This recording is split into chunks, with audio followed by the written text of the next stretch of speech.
And here we have some Wright buses there out on trial. The guys has just stopped out there for a rest.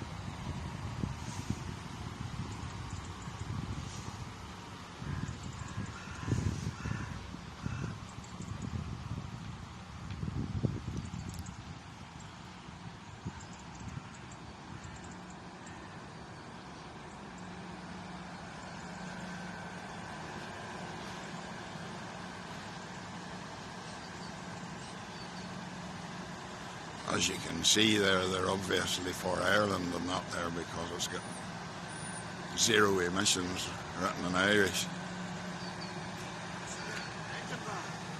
Well, if you don't mind. Oh, the man has opened it up, and this here is the engine of it. Is it just a fuel cell? So these are big batteries. There's one's placed inside as well, at the front door and stuff. And then it's so different than a big 6-cylinder diesel, isn't it? Not much tuning in the end No. now. Absolutely.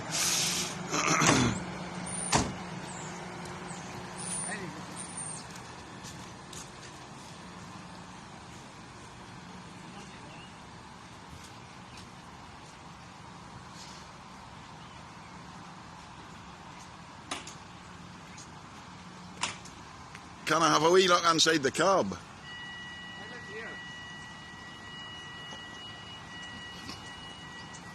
This is sort of where all your charging units and stuff comes into then, behind here. All right. Globs and fans up the top for keeping it all cool all the way down. Make sure your batteries don't go and fire. And then there's actually a fire extinguisher at the top there. That the batteries get too hot and I think they're going to go and fire, so keep them out.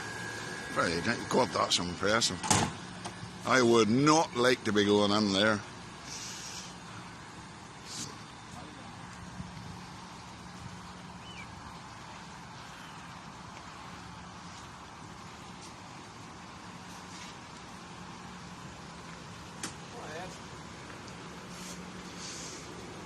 That's another bank of batteries there.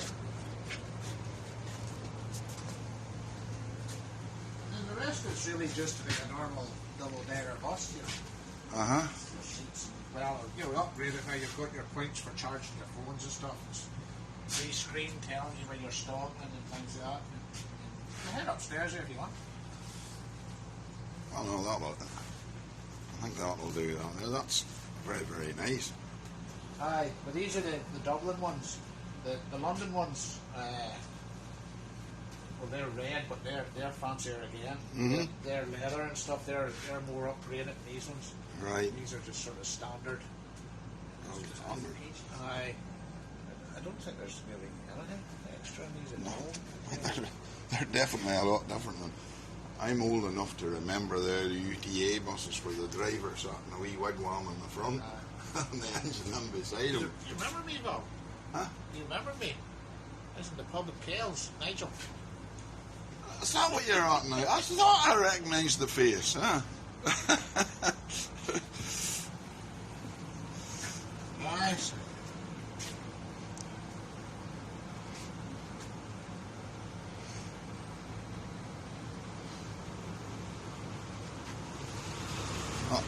I think that should do. Thank you very much for letting me in.